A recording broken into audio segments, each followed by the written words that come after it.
Jacob Rees-Mogg May and Hammond must unite to stop being so timid over Brexit.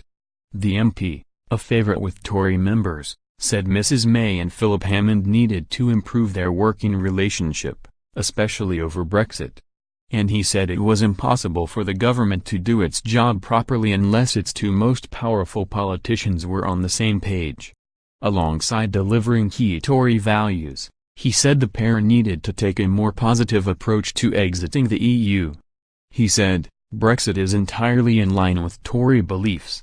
These reject highfalutin solutions which do not go with the grain of voters' desires. Here the government has been too timid. It is as if it were carrying out a policy reluctantly, one foisted upon it by the electorate, not one it really and enthusiastically wants. This must change.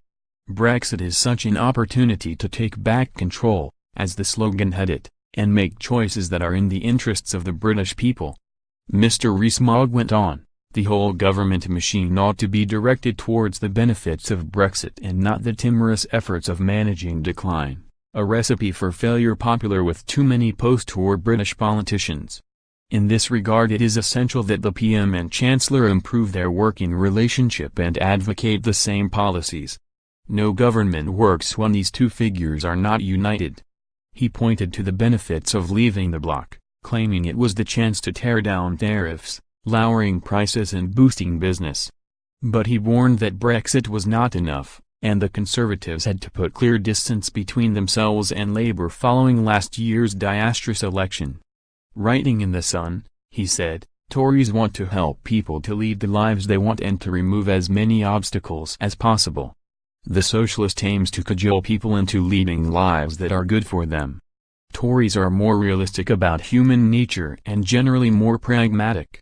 His intervention comes as MPs return to Parliament this week, with Mrs May expected to shuffle her cabinet. Mr Hammond has faced criticism from Brexiteers in his party for being too pessimistic about Britain's future, but is expected to keep his job.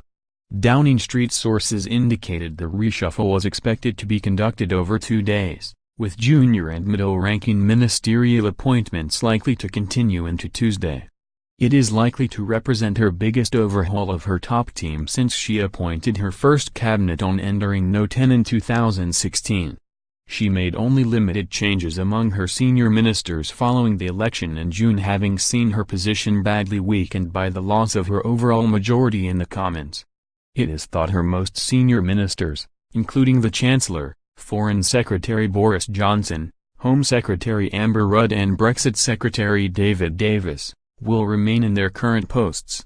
However, Education Secretary Justine Greening, Conservative Party Chairman Sir Patrick McClellan, Business Secretary Greg Clark and the Leader of the Commons Andrea Leadsom are among those reported to be vulnerable. Downing Street sources have sought to play down the reports, describing them as speculation and guesswork.